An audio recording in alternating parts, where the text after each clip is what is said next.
Hey y'all, welcome back. My name is Sarah and I just love to talk about movies. If you're new to the channel, then you may not know my favorite genre is horror films, horror sci-fi, horror thrillers, horror anime. And today I want to talk about The Boogeyman. There are 3 other Boogeyman movies. The Boogeyman 2, and The Boogeyman 3. And yes, I've seen all them Boogeyman movies and I was Boogeyman out. The Boogeyman is not like those The Boogeyman, if you know what I mean. It's gonna be spoilers in here because I have to talk about this movie.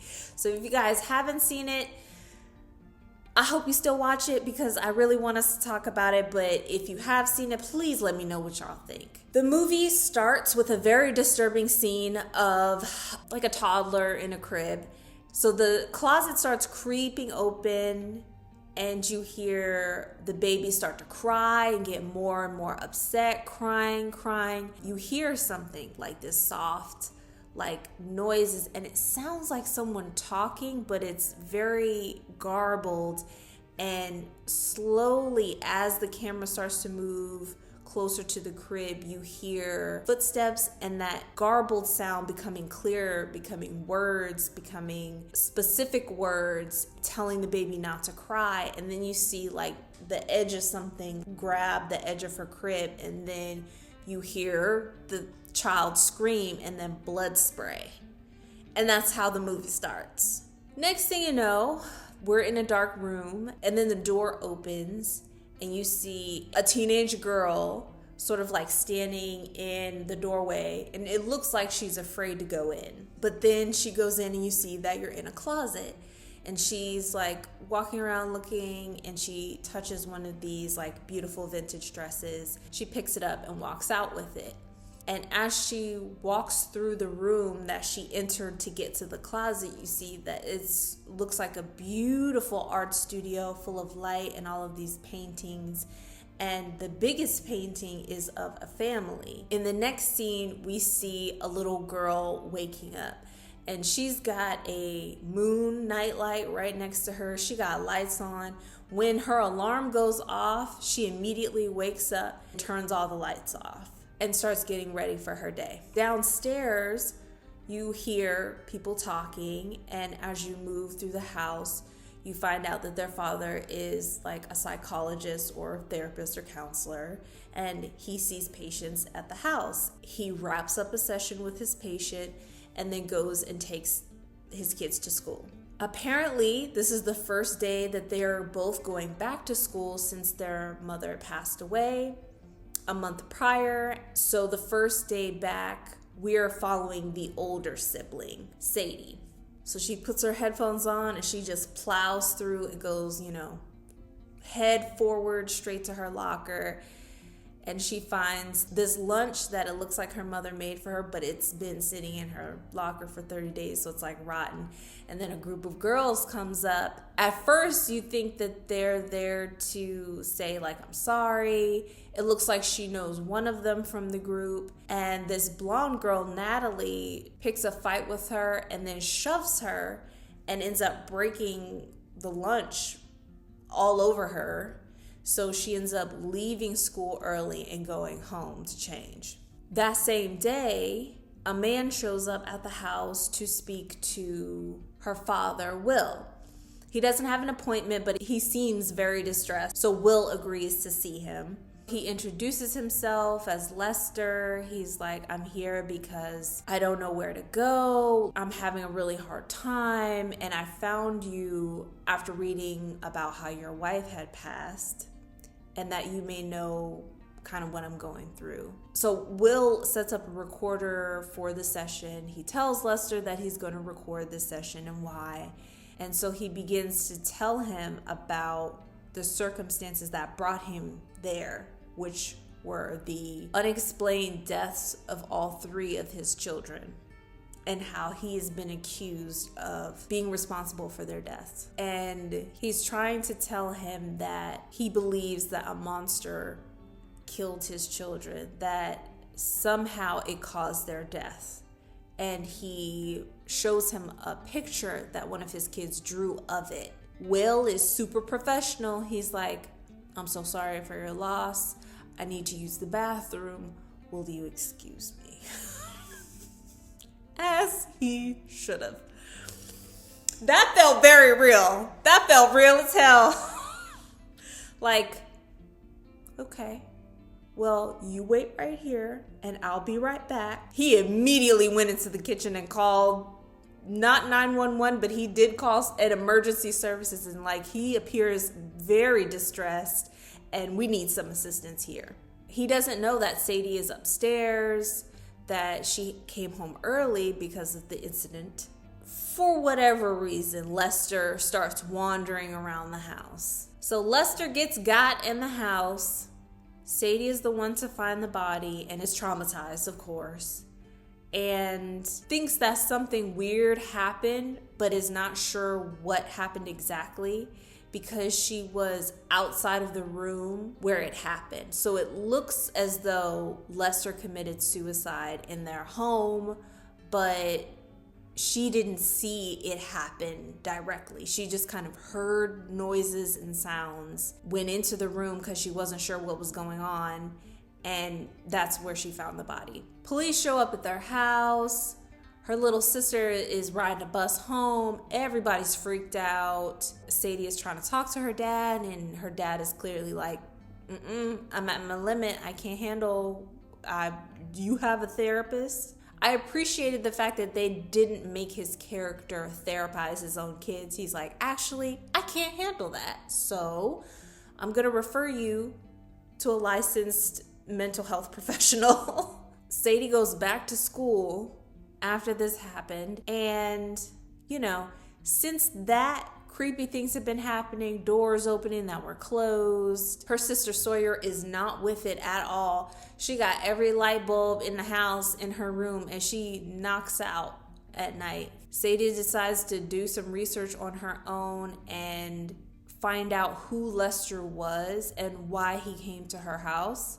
So she ends up going to his old house, also nicknamed the murder house. Her former best friend turned frenemy, Bethany, is supposed to make up for the shove incident by giving her a ride to Lester's house. It's the same house that you see in the opening scene before you go inside, only now it looks terrible. It does kind of remind me of the Boogeyman. So in the house, it's like filthy, disgusting. It's also empty. And there's a weird mold. Doesn't look like mold, but I guess we're supposed to think it's mold. Growing all over the house. She finds traps and candles and lights everywhere. Lester's wife, Rita, is still in the house. She's been setting traps, Home Alone style, for the thing that she thinks is responsible for the death of her children. And she freaks Sadie out, talking about the Boogeyman, talking about monsters. Sadie books it out of there. Her former best friend reaches out to her and is like, I'm here for you. I'm your friend. Hey, why don't we come over to your house? It'll be fun. We'll have like a sleepover. We'll just hang out. It'll be great. The girl gang shows up at the house. Her father is very understanding. He's like, we'll be out of your hair while you girls, do whatever girls do, which was apparently nothing. Y'all, they didn't have no popcorn. They didn't have no movie set up. They didn't have no activities kind of set up to do. So things get weird, and they're like, does your dad have a liquor cabinet? And apparently he does not. So a few days prior, when she was going through her mom's stuff and her dad was trying to with the incident, kind of push them ahead in the grieving process and boxed up a lot of their mother's things. She had found a little bit of pot amongst the art supplies. So she's like, we could smoke it. If y'all want to do that. It was my mom's, and there's a lot of side eyes. And it's like, y'all asked her for liquor from her dad's, what y'all assume would be her dad's liquor cabinet, and this is weird. So they smoke a little bit, and eventually they get around to asking what they really wanted to ask, which is, hey, where's that closet that guy killed himself in? Let's go see that. That'll be cool. And of course, it's the shitster Natalie that's bringing this up. They go down to where it happened, and of course they lock her in. So she has a full-blown panic attack. She can hear noises, but she can't see anything, and she can't open the door, and she's screaming, and they're laughing on the other side of the door. Eventually, she gets out, and she slaps that girl. Slaps her hard, but not hard enough for me. And then they leave, like, in a hair-flinging huff. Just, she's such a weirdo. I'm never coming here again. They decide to leave. And for a moment, Sawyer is left alone in the dark. She was playing video games and everything was fine. And then everything was not fine. And one of them things came out of the dark and got her and grabbed her and like threw her across the room. Next thing you know, they're going to the emergency room. Luckily, at this point, Sadie believes that she saw the thing and now believes Sawyer. So her and her dad have like a mini fight because, he don't have enough energy to really be fighting with them. She gets a call from Rita and decides to go back to the creepy Billings house where Rita has a plan. And the plan is to use Sadie as bait for this thing. It works. The thing comes out. Rita shoots it. It appears to be dead, but it wasn't. And Rita got. Rita got. And then Sadie is on her way home, is trying to convince her dad this is a real thing. This is really happening. Do not go into the house. It's dangerous. And he stops, shocking me to my core that he stopped. He was at the door. But the door was open and it was dark inside. So he got grabbed. And Sawyer did too. So Sadie's like running home because apparently she's close enough to do that. Gets to the house. She runs inside. She finds her sister wrapped in Christmas lights because she got everybody's common sense. They're trying to find their dad and they run down into the basement because of course he's in the basement. And that's where she sees more of that mold. There is a crazy confrontation between them and this thing. They manage to get out by burning their house to the ground. In the next scene, they're going to see a therapist as a family, which apparently their dad had been avoiding doing. Being very honest about everything but that thing. We're not going to talk about that, but we are going to talk about our feelings about their mother's passing. We're just going to put it all on the table as a family, and we're going to heal together as a family. In the last scene, the therapist calls Sadie back in, and she goes in and she's looking around. She notices that there's a door that's open towards the back. She starts walking towards the door. She reaches for the door handle, and right before she touches it, she turns around and sees the therapist there, and she says, "Is there something that I can help you with?" And instead of saying anything, she just pushes the door closed. And that's how the movie ends.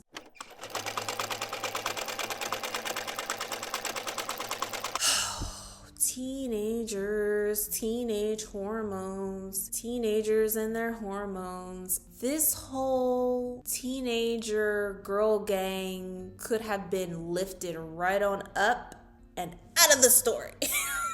Sadie could have been one of those teenagers that's like too in her mind to deal with that and could have like gotten into whatever her thing is. I kind of assumed her thing was art. Don't know, it was difficult to say. We never see her drawing or painting or reading about art. So we assume that her mom was like the artist, and she doesn't really appear to have like a group or an outlet besides music. We don't really know a lot about Sadie other than she's sad. And that was the first thing. Her mom appears to be like a very important part of her life, and they appear to be very close. And her loss was like very real for her. A month and she's going back to school, especially with her responses to some of the things that happened at school. Ain't no guidance counselors come looking for her like, "Hey, how are you doing? How is it? What's it like being back?" Ain't no vice principals or principals coming up to her like, "Hey, we heard about your loss. We're so sorry. If you need help, we have resources available to you." Nothing like that.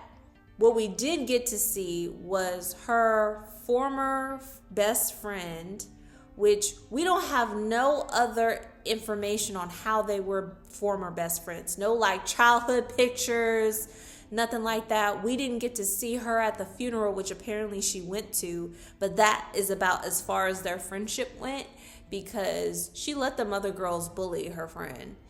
And that Natalie girl has problems and stole the focus from Sadie, telling her that it's weird that she's wearing her mom's dress, telling her she needs to move on. I can't even blame that on being a teenager and hormones, because that's such a messed up thing to say, period. And the fact that nobody else from the group was like, that is a truly messed up thing to say to somebody who just lost their parent suddenly and in an accident, not gradually over time. That I knew that she was gonna be that character, that like mean, nice, nasty girl in the movie. And the focus should not have been on her.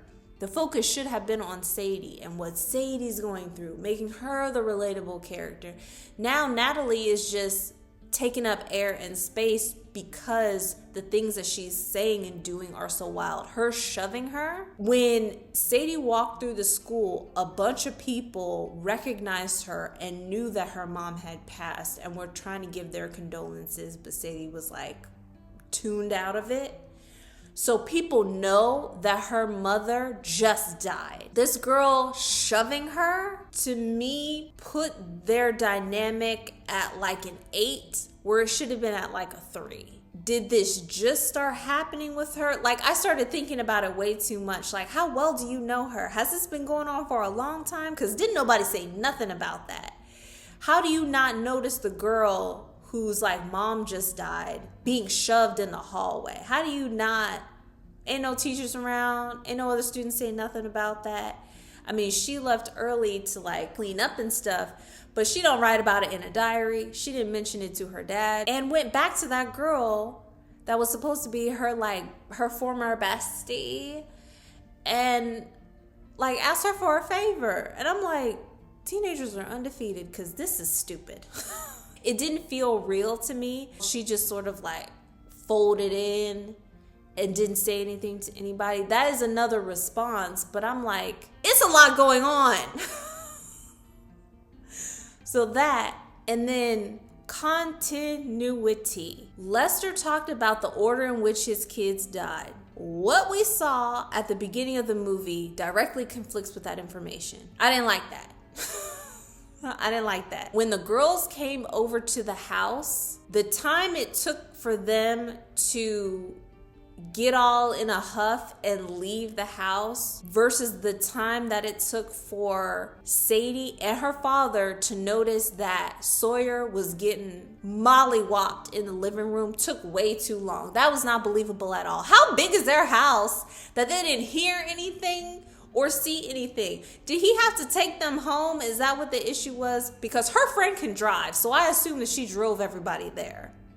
I assume that her father did not have to leave the house to take them home, and that's why it took so long. Because that scene with Sawyer, between that thing stalking her from the edges of her vision, her like messing with the game controller so that the light would flare, all of that whole scene took so long, it didn't make no sense. Also, Rita Billings' character, Lester's wife, Maren Ireland, gave the performance of her life as this bereaved mother. She was lean, mean, and she was waiting. Her kids passed, her and her husband were still there, and she took that time to prepare. She was ready. She was like, my kids are gone. I don't have nothing else to live for. My husband did something stupid and went to your house, and now it's like affecting you in your life. But what I will do is I'll get this one before I go. Standout character. Their father is just he's such a pushover right now. It's difficult to like get a lot out of him as a character, which makes sense considering what happened. But his character's like Sadie's character. I feel sympathetic towards them as father, daughter. He's a single parent now. He's a widow now. having a routine with them that he didn't have before, trying to make things light and make jokes with them, but at the same time dealing with his grief. And all those things are very relatable. But he don't have no friends. He doesn't have any colleagues besides the one that he has his kids going to, the other therapist. Especially if this is a house that his kids grew up in, which it looks like it is. I need more. The sound didn't really stick out to me. Music design didn't really stick out to me. The monster having the arms come out, y'all know what I'm gonna say. It reminded me of Smile, kind of reminded me of the Dementors from the Harry Potter series, and it kind of reminded me of those monsters from Cowboys and Aliens. Especially considering the method of killing is sort of similar. The last thing that I'm going to mention, because I am skipping over a lot of stuff that happens in the movie, strength and power and the monsters themselves. First of all, how do y'all know how to manipulate children? There's allusions to the possible origins of them.